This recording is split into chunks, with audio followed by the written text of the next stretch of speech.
Bismillahirrahmanirrahim.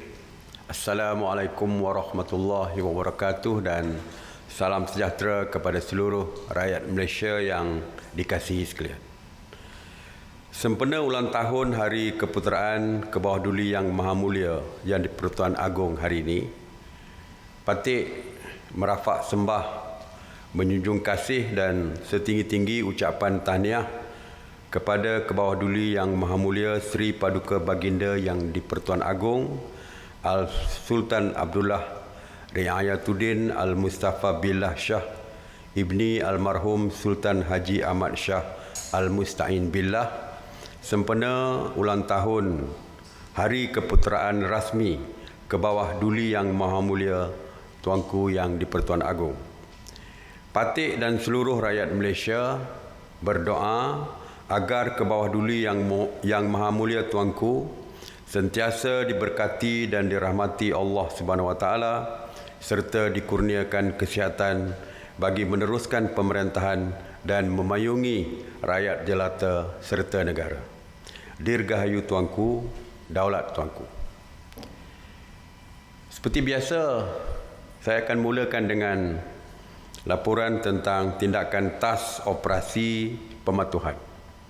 Semalam, Task Force Operasi Pematuhan yang diketuai oleh PDRM telah membuat 75,182 pemeriksaan bagi memantau dan menguatkuasakan pematuhan SOP KPPB.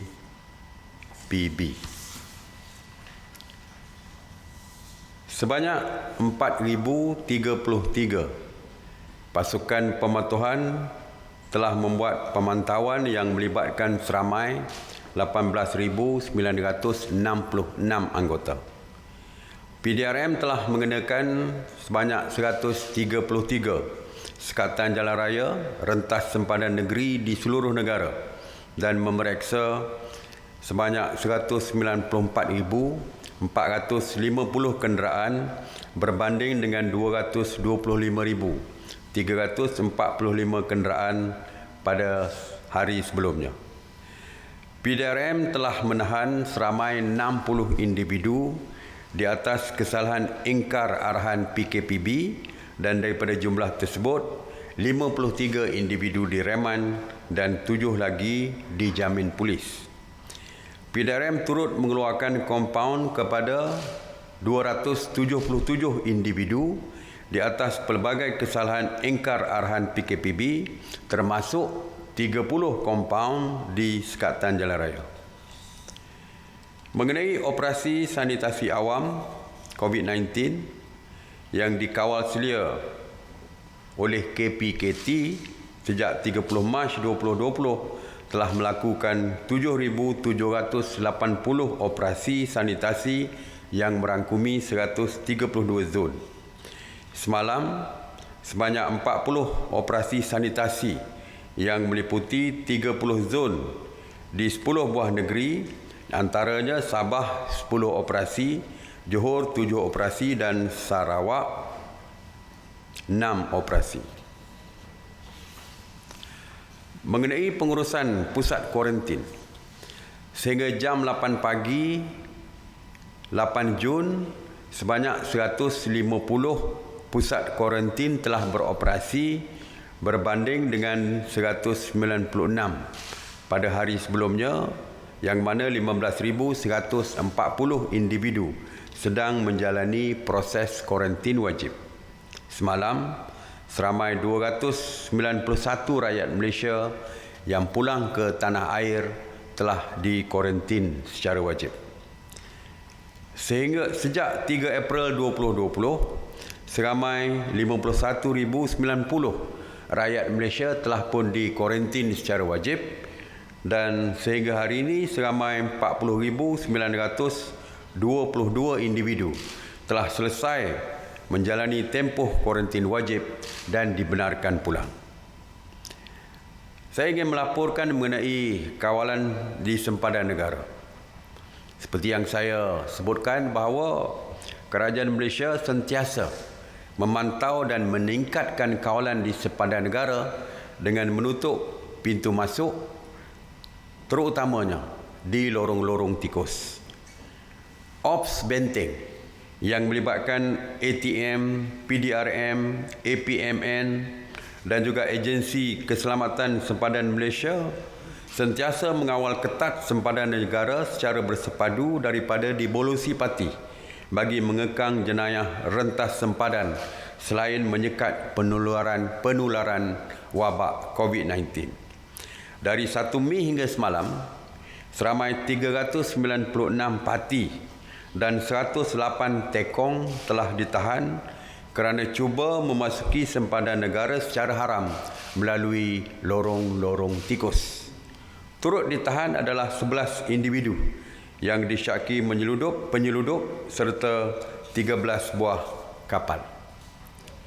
Agensi penguatkuasa juga telah berjaya mengusir 140 parti, 6 tekong serta 22 kapal yang cuba membolusi kawasan sempadan negara. Dan kerajaan akan terus mengambil tindakan tegas terhadap mana-mana pihak yang cuba memasuki sempadan negara secara haram, dan agensi-agensi penguatkuasa akan terus mengetatkan kawalan kawasan sempadan, terutamanya lorong-lorong tikus. Saya ingin menyebutkan tentang aplikasi MySejahtera.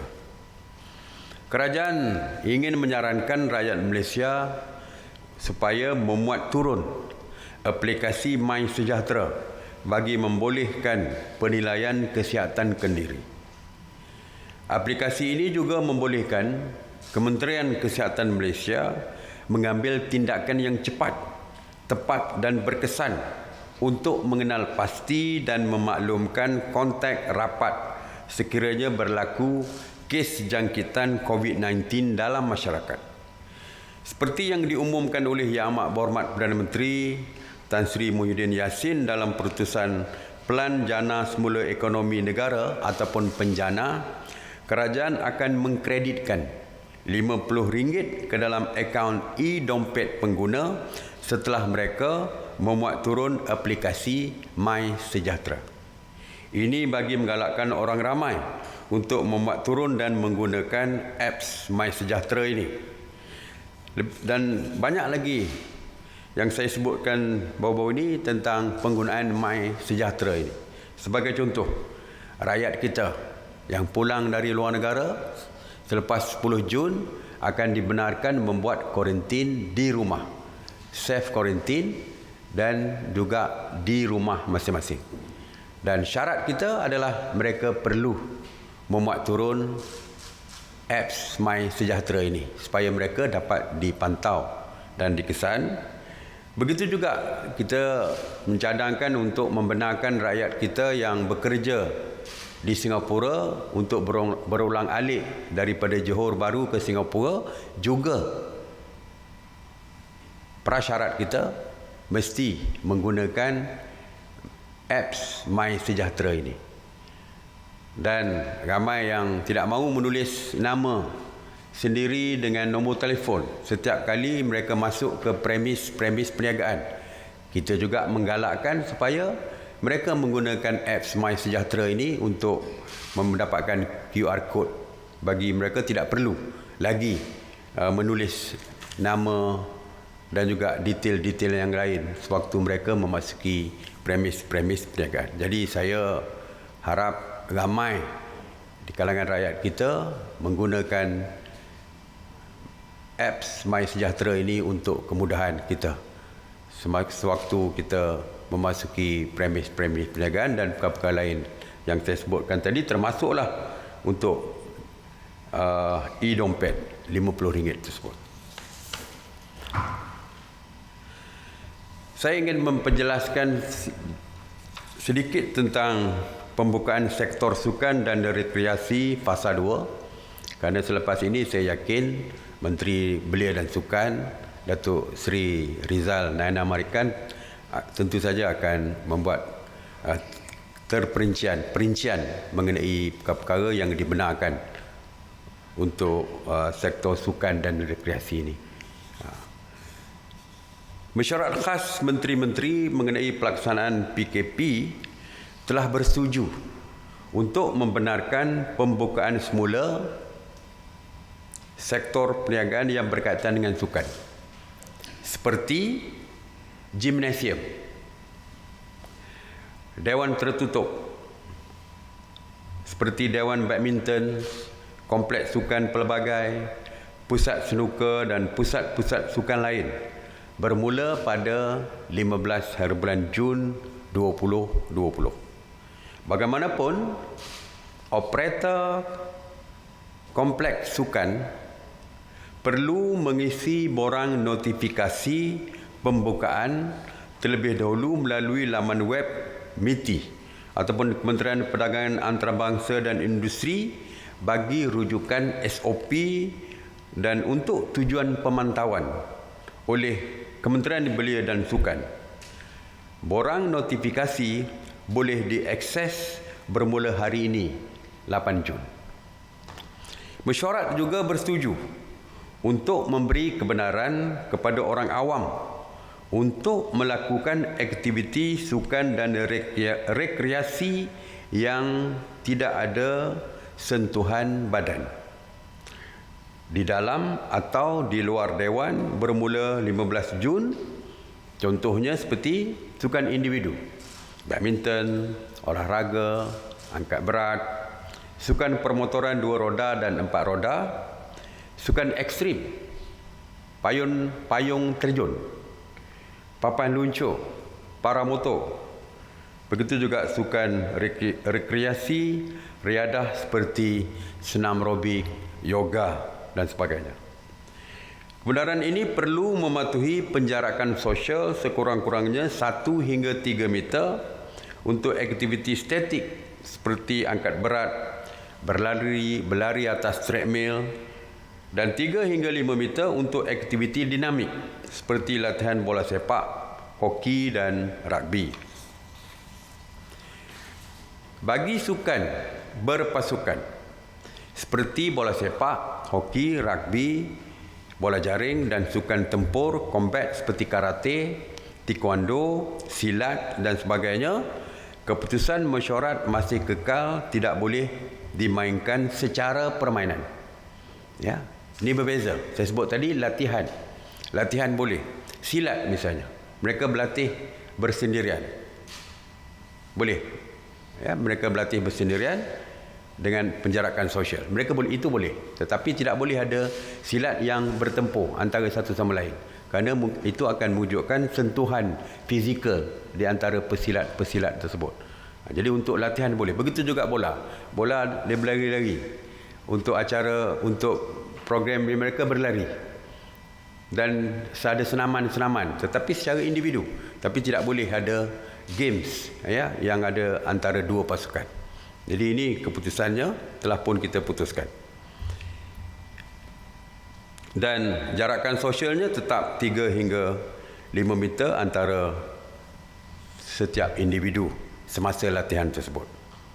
Adalah diingatkan bahawa penganjuran kejohanan, acara dan pertandingan sukan masih kekal tidak dibenarkan lagi untuk fasa ini bagi mengelakkan perhimpunan ramai juga. Jadi pertandingan tidak dibenarkan, dan walaupun ada cadangan supaya pertandingan tanpa penonton, tetapi saya dah sebutkan tadi, perkara acara yang melibatkan sentuhan fizikal masih tidak dibenarkan.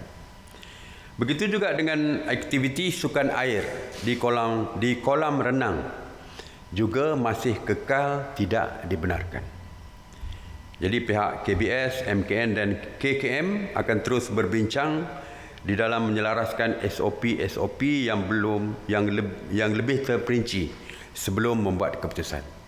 Jadi sekarang ni kita masih tidak benarkan sukan kolam renang public ataupun private di kondo. Jadi begitu jugalah dengan sukan renang dan juga sukan yang memerlukan mereka berada di kolam air dan sebagainya.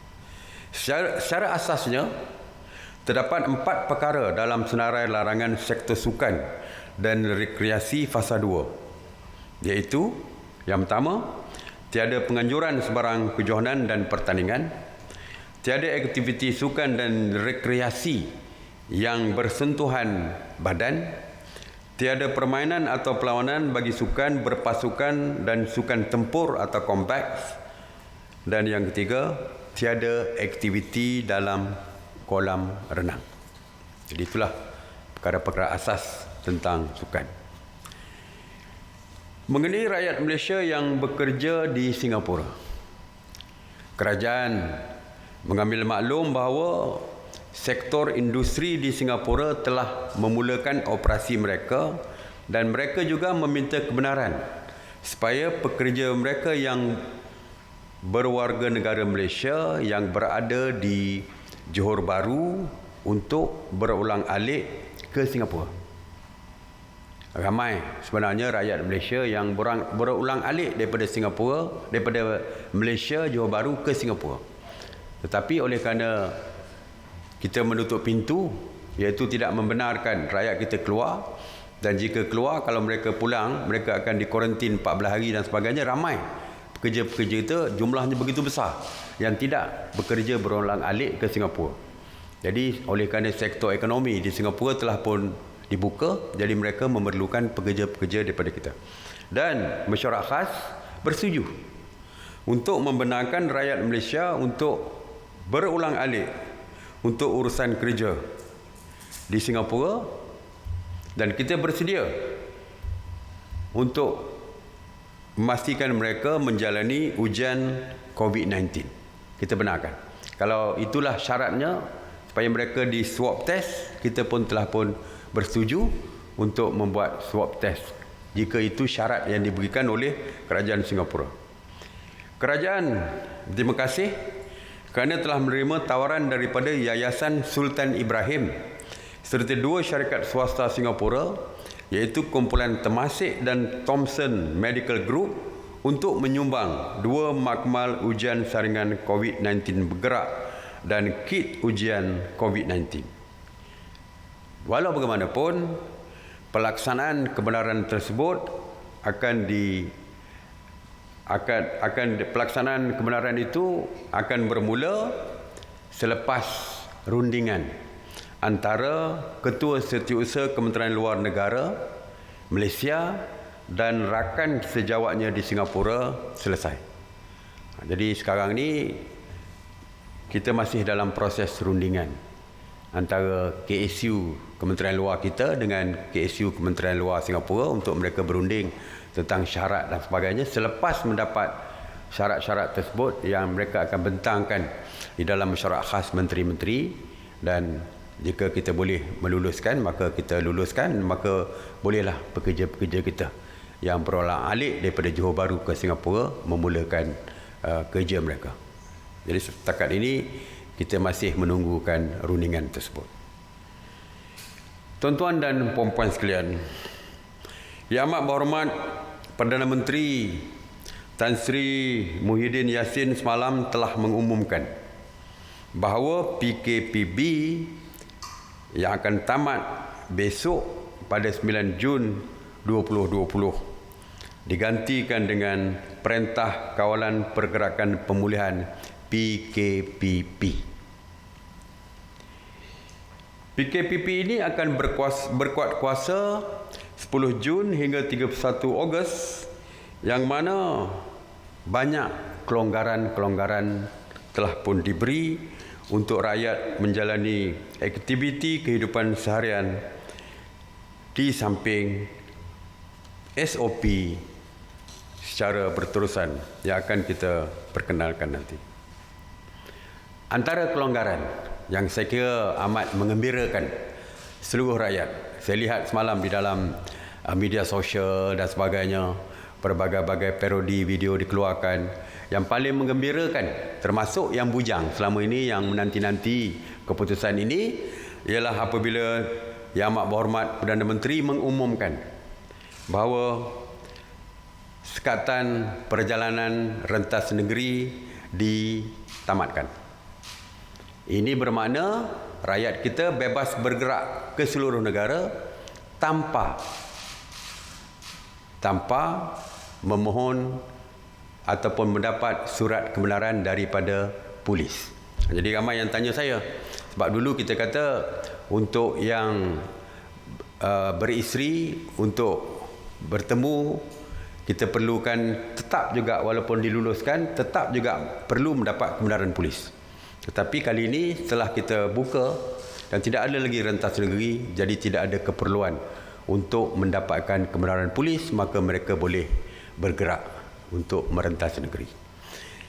Saya percaya mungkin ramai yang nak balik ke kampung kerana rindu, tak dapat balik ke kampung kerana waktu raya dulu tak boleh balik kampung. Jadi saya percaya ramai yang akan balik hujung minggu ni, saya percaya ramai yang akan balik ke kampung. Jadi saya harap walaupun ada kebenaran, tetapi kawalan kendiri untuk memastikan diri kita selamat dan keluarga kita selamat mesti terus dikekalkan. Dulu kita mengeluarkan SOP bahawa sambutan Hari Raya tidak boleh ada lebih daripada 20 orang untuk satu rumah. Kita perkenalkan SOP tersebut kerana untuk menjaga keselamatan diri dan keluarga kita. Kita juga memberi ingatan, jikalau ibu bapa kita ataupun datuk nenek kita ataupun saudara mara kita umur mereka melebihi daripada 60 tahun yang dianggap warga emas, dan juga anak-anak yang kurang daripada 12 tahun yang risikonya tinggi dari segi jangkitan COVID-19.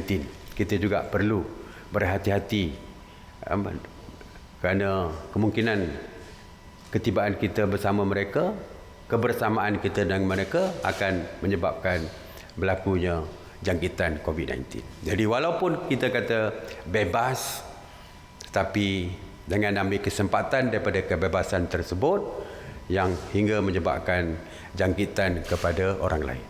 Kawalan kendiri, disiplin diri mesti kita teruskan. Penjagaan kebersihan, penjarakan sosial mesti kita teruskan walaupun kita mempunyai kebebasan ini. Saya percaya selepas ini aktiviti pelancongan juga akan bermula apabila pelancongan dalam negara, kerana kita tak buka lagi kepada luar negara. Pelancongan dalam negara kita jangka akan menjadi semakin rancak, dan saya difahamkan dalam media satu laporan tak sampai 1 jam 1,000 booking untuk hotel dan sebagainya. Walaupun kita beri kebebasan untuk pelancongan dan sebagainya, tetapi masih lagi kawalan kendiri dan pematuhan SOP diteruskan. Walaupun PKPB sudah tidak ada, tetapi kawalan pergerakan ataupun PKP masih lagi ada dan masih tertakluk kepada Akta 342. Saya percaya, saya baca dalam komen netizen hari ini, walaupun Abah dah umumkan sesuatu yang menggembirakan semalam, mereka yakin Pak Long Mail akan kata macam-macam SOP dan sekatan-sekatan. Apa yang kita lakukan, dan begitu juga petang nanti mungkin ada lagi sekatan-sekatan daripada Pak Angah Hisham. Apa yang kita lakukan, apa yang Perdana Menteri lakukan, apa yang saya lakukan, apa yang akan diperkatakan oleh DG Kesihatan, tidak lain dan tidak bukan adalah untuk menjaga keselamatan dan kesihatan tuan-tuan, keluarga tuan-tuan dan masyarakat di sekitar tuan-tuan dan puan-puan. Terima kasih sekali lagi. Teruskan dengan kawalan kendiri.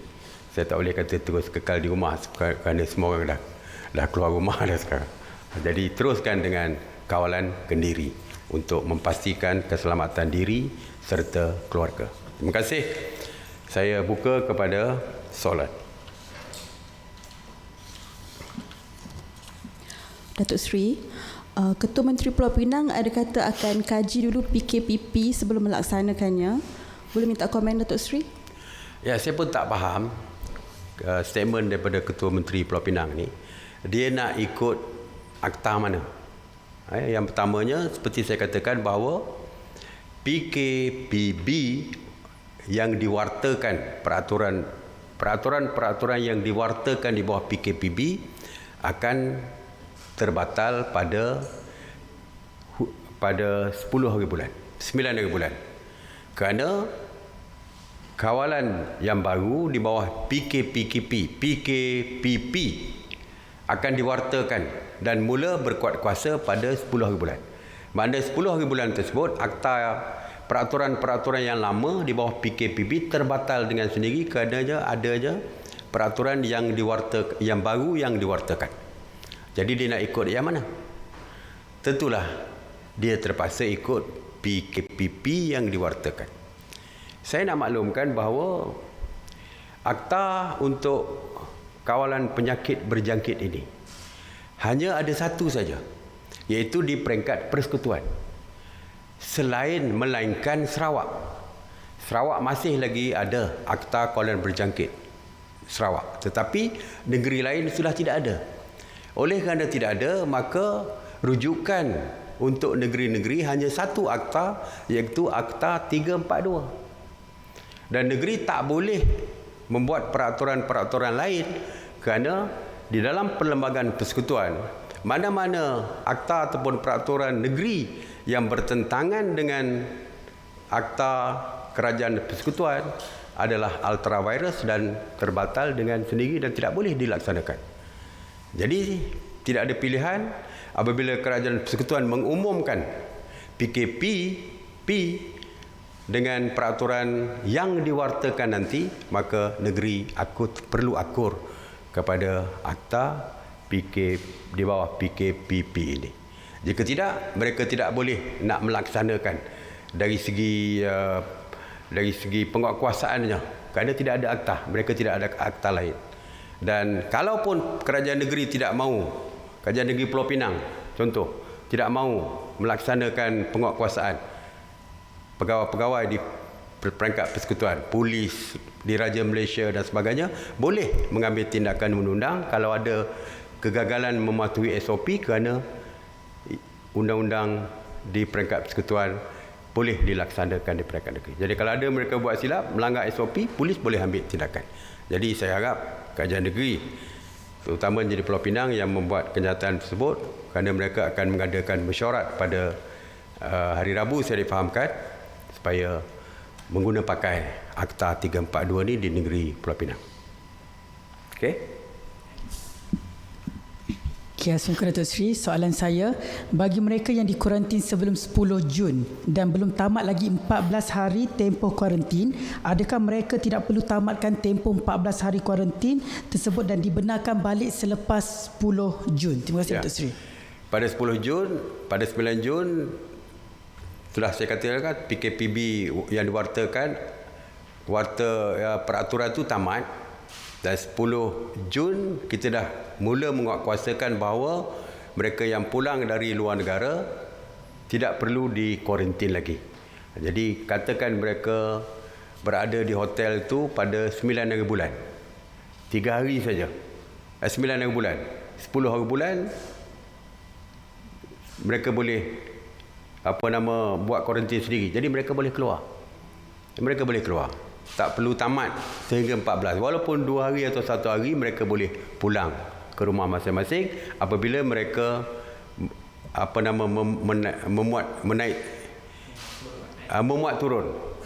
memuat turun apps MySejahtera. Ramai yang mengatakan, kenapa kita tidak benarkan terus balik hari ini? Kenapa perlu tunggu 10 hari bulan? Sebab akta, peraturan di bawah Akta 342 hanya akan berkuat kuasa pada 10 hari bulan. Kalau dibalik sekarang, dia tak ikut peraturan yang SOP yang kita keluarkan, kita tidak boleh mengambil tindakan kerana peraturan-peraturan hanya diwartakan pada 10 hari bulan dan berkuat pada 9 hari bulan dan berkuat kuasa pada 10 hari bulan. Jadi mereka kalau dah baru 3-4 hari pun, mereka boleh balik pada 10 hari bulan. Boleh. Ya. Okey. Salam Datuk Seri. Soalan sikit mengenai sanitasi awam. Adakah proses sanitasi awam di kawasan merah COVID-19 dan di kawasan awam lain akan diteruskan semasa PKPP? Diteruskan, ya. Seperti saya pernah katakan bahawa COVID-19 masih berada virus COVID-19 ini masih berada di sekitar kita. Ya, kerana sebelum vaksin ditemui, virus itu terus berada di sekitar kita. Jadi kita tidak tahu di mana, di dalam badan sesiapa. Mungkin sebab itu saya kata orang di sekitar kita ni mungkin ada, mereka juga merupakan carriers atau pembawa kepada COVID-19 ini. Jadi untuk sanitasi awam itu, untuk mengurangkan penularan dan sebagainya untuk COVID-19 ini akan diteruskan. Ya, akan diteruskan walaupun PKPP dilaksanakan. Assalamualaikum Datuk Seri. Soalan saya, dengan kelonggaran PKPP ini, adakah ziarah kubur akan dibenarkan dan adakah SOP yang sama untuk Hari Raya Aidilfitri akan digunakan pakai pada Hari Raya Aidiladha nanti? Ya, situ soalan tu kerana ramai nak balik kampung lah tu ya. Okey, ziarah kubur ni sebenarnya memang dibenarkan sewaktu Aidilfitri, ya. Cuma tidak boleh lebih daripada 20 orang. Dan penjarakan sosial dilakukan juga di kubur-kubur. Ya, di tanah perkuburan. Cuma kalau banyak keluarga yang nak pergi kawasan kubur itu tidak luas, takut ada perhimpunan yang ramai, jadi bolehlah bergile-gile untuk pergi ke kawasan tanah perkuburan. Dan dengan kapasiti setakat hari ini, kalau kita ikutkan yang SOP awal, iaitu tidak lebih daripada 20 orang. Mengenai SOP detail Aidiladha, kita akan bincangkan secara detail bersama dengan Menteri Hal Ehwal Agama dan Kementerian Kesihatan, dan kita akan bentangkan semula kerana Aidiladha masih lagi saya ingat sebulan lebih lagi atau 2 bulan lagi daripada sekarang. Sebulan lebih lagi ya. Sebulan lebih daripada sekarang. Jadi kita akan umumkan mengenai SOP-nya bila sampai masanya nanti. Okey. Okay, Datuk Seri, Assalamualaikum. Nak tanya, kita tahu semakin banyak kelonggaran diberi untuk PKPP ni. Jadi bagaimana pihak berkuasa akan melakukan pemantauan untuk mereka ataupun orang ramai supaya mematuhi peraturan yang digariskan dalam PKPP ni, dan sekiranya ada antara masyarakat yang ingkar peraturan ataupun arahan yang dikenakan dalam PKPP ni, adakah kompaun yang sama seperti PKPB boleh dikenakan? Okey. Kawalan pergerakan mungkin sudah pun dikurangkan sepenuhnya. Kalau gitu kalau dulu sekatan jalan raya untuk mereka yang engkar untuk rentas negeri, mungkin selepas ini tidak ada lagi sekatan jalan raya kecuali untuk ops benteng dan ops jenayah yang lain. Tetapi untuk rentas negeri tidak ada lagi. Jadi mungkin selepas ini pendekatannya, penumpuannya berbeza. Penumpuannya untuk memastikan SOP dipatuhi. Sebagai contoh, di tempat-tempat awam, di supermarket, di pasar-pasar awam, di pasar-pasar tani dan juga pasar-pasar malam yang telah pun kita benarkan dengan SOP tertentu. Kawalan mungkin hanya kepada pematuhan SOP. Kerana tidak ada lagi kawalan pergerakan. Kita dah bebas. Semua orang bebas bergerak, rentas daerah, rentas negeri. Nak keluar makan ke restoran, nak ke mana pun, semua pun telah pun dibebaskan. Tetapi SOP masih saya ada. Sebab tu saya sebutkan, boleh gunting rambut, tetapi SOP ada. Boleh cuci muka, facial, tapi ada SOP dia. Pemantauan pihak berkuasa mungkin mengadakan spot check dan sebagainya ke tempat-tempat yang kita benarkan supaya SOP dipatuhi oleh rakyat. Jadi sekarang ni rakyat mesti mematuhi SOP yang telah pun dikeluarkan oleh kerajaan, dan kegagalan mematuhi SOP kalau merupakan premis perniagaan mereka akan ditutup, dan jika yang pelanggan mereka gagal untuk mematuhi SOP, mereka juga akan dikenakan tindakan seperti biasa. Ya, kerana Akta 342 masih menetapkan bahawa denda RM1,000 ataupun boleh dihadapkan ke mahkamah. Perkara ini berterusan. Okey. Selamat petang Tok Sri. Selamat Saya nak tanya, soalan saya, terdapat rayuan pengusaha bas agar diberi kebenaran untuk tidak melaksanakan penjarakan sosial dengan muatan penumpang berkapasiti penuh. Apa komen Datuk Sri? Setakat ini, seperti saya katakan, syarat SOP yang perlu kita patuhi adalah penjarakan sosial. Jadi kalau nak kapasiti penuh, tentu saja tidak ada penjarakan sosial di dalam bas. Lebih-lebih lagi, bas ni siapa yang turun naik pun tidak ada kita rekodkan. Siapa? Nama penumpang, nombor telefon. Kerana jika ada kes jangkitan daripada penumpang bas yang lain, tentu sukar untuk kita trace ataupun mengesan mereka yang berada dalam bas ketika itu. Jadi setakat ini masih lagi kita tidak membenarkan full capacity, tetapi separuh saja untuk penjarakan sosial dikuatkuasakan. Datuk Seri, nak tanya, kita tahu untuk PKPB ni untuk masuk ke dalam pasaraya kita perlu beratur dekat luar dulu sebab SOP-nya untuk mengehadkan individu yang masuk ke dalam. Tapi untuk PKPP nanti, okey, nak tahu adakah tiada lagi had dikenakan untuk individu yang nak masuk ke dalam pasaraya atau bagaimana? Saya dah sebutkan tadi, asas kepada SOP kita adalah penjarakan sosial. Alasan kita tidak kita hadkan dari segi jumlah yang berada di dalam pasaraya itu takut bersesak-sesak. Bila terlampau ramai bersesak-sesak, tak mungkin akan ada penjarakan sosial. Mungkin kalau terlampau ramai akan berlakulah sentuhan peribadi dan sebagainya di dalam supermarket tersebut. Jadi oleh kerana penjarakan sosial masih kita jadikan sebagai asas kepada SOP kita yang penting, maka perkara yang sama juga perlu dilakukan selepas apabila PKPP dilaksanakan. Beratur 1 meter away antara satu sama lain. Di dalam supermarket jumlah tidak boleh terlalu ramai supaya memastikan penjarakan sosial itu dapat dipatuhi. Dan saya harap penjarakan sosial ini akan menjadi satu norma baru kepada rakyat Malaysia. Seperti saya kata, bahawa virus ini akan terus berada di sekitar kita. Jadi sebab itu kita perlu terus berjaga-jaga. Tak boleh beratur. Kalaulah beratur ini merupakan satu norma yang baru, saya rasa itulah yang terbaik. Perkara yang tidak pernah kita lihat sebelum ni. Kalau biasanya berebut-rebut, ada nak naik bas pun berebut-rebut, ada nak naik kereta api pun berebut-rebut. Sekarang ni penjarakan sosial, beratur dengan baik, berdiri jauh antara satu sama lain. Kalau ini boleh dijadikan norma baru kita, saya percaya COVID-19 ini akan dapat kita, rantaian ini akan dapat kita putuskan dan kita mungkin negara kita akan bebas sepenuhnya. Kalau tidak sepenuhnya, bebas daripada COVID-19 ini, daripada penularan COVID-19 ini. Ada lagi? Tak ada? Terima kasih. Assalamualaikum warahmatullahi wabarakatuh.